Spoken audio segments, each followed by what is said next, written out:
Hello दोस्तों, good morning. I hope आप सभी अच्छे होंगे। तो पॉलीकैब इंडिया का कॉन्फ्रेंस कॉल आ गया है, जिसकी कुछ हाइलाइट्स के बारे में हम यहाँ डिस्कस करेंगे। सबसे पहले पॉलीकैब इंडिया का बिजनेस मॉडल समझते हैं। तो पॉलीकैब इंडिया इंडिया में वायर एंड केबल बनाने वाली सबसे बड़ी कंपनियों में से एक है, और ये इनका कुछ परसेंट बिजनेस एक्सपोर्ट से भी आता है। ये लोग वायर एंड केबल के अलावा अलावा इनका एक और सेगमेंट भी है, एफएमईजी, जो जिसमें फास्ट मूविंग इलेक्ट्रॉनिक गुड्स आते हैं, जैसे पंखे हैं, कूलर्स हैं, इलेक्ट्रिक स्विच गियर्स हैं, स्विच बोर्ड्स हैं, सोलर पैनल्स हैं और लाइट्स हैं। तो इनका रेवेन्यू ग्रोथ के बारे में डिस्कशन कर लेते हैं। जो रिजल्ट आया उसमें रेवेन्यू ग्रोथ इनका है +26% ईयर ऑन ईयर, और पैट देखेंगे तो 49% अप आया है, प्लस इबिट्टा इनका 47% अप आया है। इनका जो 80% बिजनेस आता है वो वायर एंड केबल से आता है, और वायर एंड केबल सेगमेंट में देखेंगे तो 31% की ग्रोथ आई है। मार्जिन इनका 15% रहा है, जो कि पहले 13% हुआ करता था। और मैनेजमेंट का कहना है अपने मार्जिन को लेके कि हमारा मार्जिन आने वाले समय में हम और हर क्वार्टर वाइज हम लोग इसको इम्प्रूव करने की कोशिश करेंगे, क्योंकि गवर्नमेंट की पुश की वजह से, प्लस इनका एक्सपोर्ट बिजनेस भी बढ़ रहा है। और एक्सपोर्ट बिजनेस में क्या होता है कि जब आप किसी अदर कंट्री को आप माल बेचते हो तो उसमें आपका मार्जिन भी ज़्यादा रहता है। तो इनका ये कहना है कि वहाँ से हमारे मार्जिन को पुश मिल रहा है, और हमारा मार्जिन जो प्रीवियसली 13% हुआ करता था तो बढ़ के 15% हो गया है, और आने वाले कमिंग क्वार्टर्स में भी अपने मार्जिन को इम्प्रूव करने के ऊपर फोकस करते रहेंगे।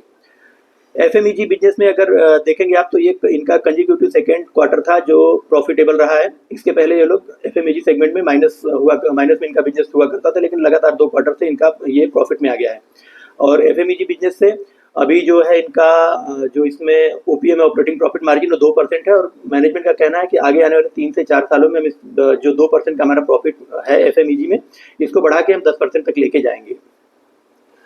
मैनेजमेंट है, ओवरऑल इनका देखेंगे रिजल्ट तो अच्छा रहा है, बढ़िया रिजल्ट है। 1 लाख करोड़ के मार्केट कैप के ऊपर अगर आप 26% का ग्रोथ करते हैं तो ये बढ़िया बिजनेस, बढ़िया ग्रोथ है। मैनेजमेंट अपने बिजनेस डिमांड को लेके काफ़ी कॉन्फिडेंट है, और मैनेजमेंट का कहना है कि गवर्नमेंट कैपेक्स जो पहले 2 साल पहले तक आप देखेंगे तो -13% हुआ करता था, -30% हुआ करता था, वो अभी करंटली बढ़ के गवर्नमेंट का +54% कैपेक्स में इंफ्रास्ट्रक्चर डेवलपमेंट में, road development, hospitals, building, schools, college ये सब बनाने में गवर्नमेंट अभी खर्च कर रही है। गवर्नमेंट का जो कैपेक्स है infrastructure per month 1.3 trillion rupees है। तो पॉलीकैब का कहना है कि गवर्नमेंट के पुश की वजह से भी हमारे जो सेल्स ग्रोथ है वो आने वाले कमिंग क्वार्टर्स में अभी ऐसे ही कंटिन्यूसली हाई रहेगा। इसके अलावा इनका कहना है कि लो इन्फ्लेशन रेट और हाई जीएसटी कलेक्शन भी इनके ग्रोथ को डिराइव करने में हेल्पफुल रोल प्ले कर रहा है। मेन ग्रोथ ऑफ पॉलीकैब जो है वो साउथ इंडिया से आया है, as well as North India, East India और वेस्ट इंडिया से भी इनको सपोर्ट मिला है, लेकिन मेनली इनका जो सेल्स ग्रोथ आया है इंडिया में वो साउथ इंडिया से आया है।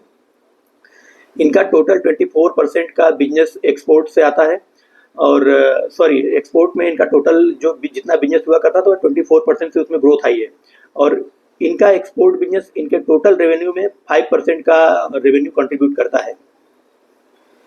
फिर इनका जो 1/3 एक्सपोर्ट है वो यूएसए से आता है, और यूएसए में करंट आप देखेंगे तो ट्रम्प के टैरिफ की वजह से काफ़ी वोलेटाइल कंडीशन है, लेकिन फिर भी मैनेजमेंट का कहना है कि जो टैरिफ है वो कंपेयर टू चाइना और मैक्सिको, जो कि मेन इलेक्ट्रॉनिक गुड्स के सप्लायर हैं यूएसए को, उनके कंपैरिजन में इंडिया को बेनिफिट है, क्योंकि चाइना के ऊपर 55% का टैरिफ है, मैक्सिको के ऊपर 35% का टैरिफ है, और इंडिया के ऊपर केवल 10% का टैरिफ है, जिसकी वजह से आने वाले समय में इंडिया को बेनिफिट मिलेगा, और इंडिया की बेनिफिशियरी होने की वजह से एज वेल एज जो यूएसए को एक्सपोर्ट करते हैं उनको भी बेनिफिट मिलेगा। और पॉलीकैब इनका तो काफ़ी बड़ा चंक बिजनेस का एक्सपोर्ट से जाता है।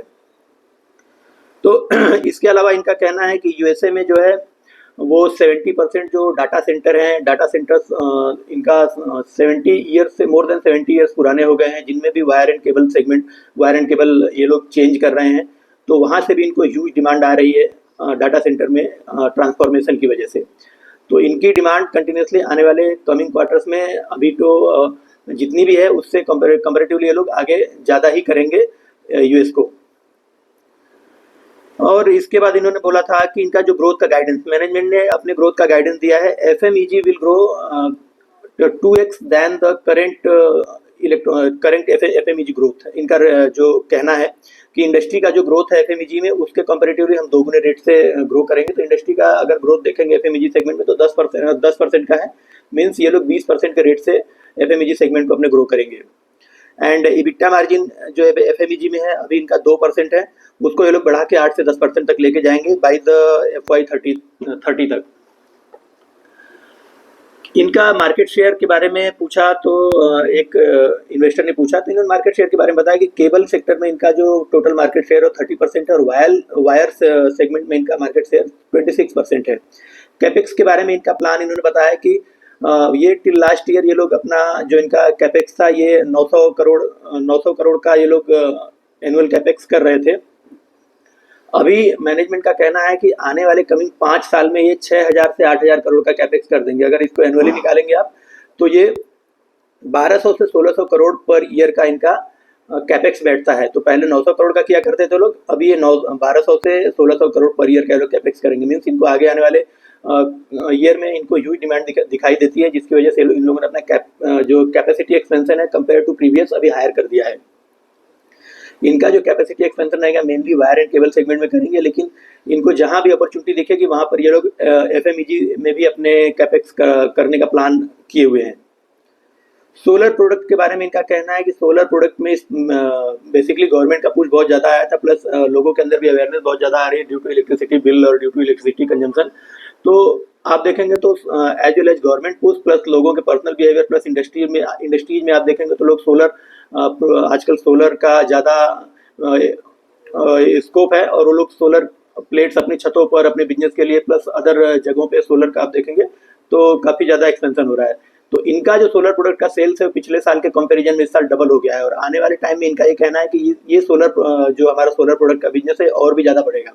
ये लोग सोलर के सारे ही प्रोडक्ट्स इन हाउस बनाते हैं, चाहे वो सोलर प्लेट हो, चाहे वो सोलर के लिए वायर हो, चाहे वो सोलर के लिए अदर जो इक्विपमेंट लगते हो सारे कुछ हो। ये लोग केवल सोलर इन्वर्टर ही बाहर से आउटसोर्स करते हैं, बाकी सारा कुछ ये लोग सोलर से रिलेटेड जितने प्रोडक्ट है सब इन हाउस बनाते हैं। तो इनके रेवेन्यू बाइफर्केशन के बारे में उन्होंने बताया कि इनका टोटल रेवेन्यू का 73% केबल सेगमेंट से आता है, और बाकी जो वायर एंड एफएमईजी का जो सेगमेंट है उससे टोटल 27% का इनका रेवेन्यू आता है। इनका जो बिजनेस का आउटलुक है, बिजनेस का जो गाइडेंस है मैनेजमेंट ने जो दिया है, वायर एंड केबल सेगमेंट में मैनेजमेंट ने बोला है कि 18 से 20% का इनका ग्रोथ का गाइडेंस रहेगा। लास्ट ईयर में उन्होंने 26% किया है लास्ट क्वार्टर में। तो अभी इनका कहना है कि हम 18 से 20% ग्रो करेंगे। तो इनसे क्वेश्चन पूछा गया कि आप ग्रोथ ज़्यादा रेट से कर रहे हैं और गाइडेंस कम का दे रहे हैं, तो मैनेजमेंट का कहना है कि हमारा ये जो गाइडेंस है ये लॉन्ग टर्म के लिए गाइडेंस है। करंट टाइम में गवर्नमेंट पुश की वजह से प्लस अदर रिक्वायरमेंट की अदर अपॉर्चुनिटीज की वजह से हमको ज़्यादा अभी ग्रोथ हमारा आया है, लेकिन लॉन्ग टर्म में कैसी भी कंडीशन होगी, हो सकता है डाइवर्स कंडीशन आ जाए, अदर कुछ ऐसी सिचुएशन हो जाए जिसमें हमारे ऊपर टैरिफ ज़्यादा लग जाए या कुछ हो जाए, तो हमारा जो ओवरऑल 4-5 सालों का ग्रोथ रेट एवरेज आएगा 18 से 20% से हम ग्रो करते रहेंगे। लेकिन अगर कंडीशन हमारे फेवर में रही तो हम ये 26% ग्रोथ को और भी ज़्यादा हमारा ग्रोथ आ सकता है इन फ्यूचर। एफएमईजी सेगमेंट के लिए इनका कहना है कि 20 से 22% से इनका एफएमईजी सेगमेंट ग्रो करता रहेगा, जो कि अभी काफ़ी कम है इनका। और मार्जिन के लिए इन्होंने गाइडेंस दिया कि 11 से 13% इनका टोटल मार्जिन रहेगा। अभी जो इनका इस Q1 में जो इनका रिजल्ट है उसमें इनका मार्जिन 15% है। मैनेजमेंट ने बोला है कि आगे भी इनका मार्जिन एक्सपेंशन होता रहेगा, क्योंकि करंटली आप देखेंगे तो जो कॉपर के प्राइसेज है उसमें वोलेटिलिटी कम है, तो ये लोग जितना भी कॉपर का प्राइसेस में वोलेटिलिटी होती है उसको कस्टमर को पास ऑन कर देते हैं, जिसकी वजह से इनके ऊपर कोई इनका मार्जिन एक्सपेंशन होता है। प्लस एक्सपोर्ट बिजनेस में इनका बढ़ रहा है, जिसमें इनको मार्जिन ज़्यादा मिलता है कंपेयर टू डोमेस्टिक बिजनेस, तो वहाँ से भी इनका मार्जिन एक्सपेंशन हो रहा है।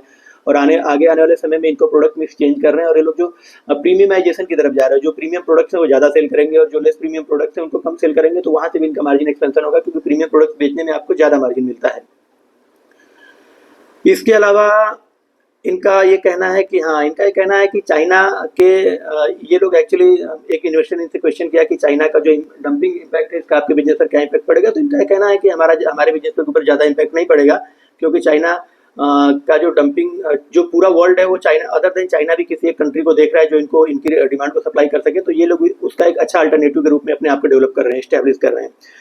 तो इनका अगर वैल्यूएशन के बारे में बात कर ले तो करंट में इनका पी करंट ग्रोथ के अकॉर्डिंग इनका पी निकल गया था 35 से 40%, और अगर आप देखेंगे तो 25% का ग्रोथ वाली कंपनी आपको 35 से 40 के पी पर मिल रही है, वो भी एक लार्ज कैप, तो एक अच्छी अपॉर्चुनिटी है। बहुत ज़्यादा लिक्विडिटी नहीं है, लेकिन फिर भी एक अच्छी अपॉर्चुनिटी इसको हम मान सकते हैं। फिर फर्दर हम आगे इनके जो पीयर्स हैं उनका भी रिजल्ट आने वाले हैं, जैसे KEI वायर्स है, RR केबल है, और भी छोटी छोटी कंपनियां हैं, तो हम इनका एक कंपैरेटिवली स्टडी आपके सामने शेयर करेंगे और ये बताएंगे कि कौन सी कंपनी है जो हाईएस्ट रेट से ग्रो कर रही है in the wire and cable segment. Thank you.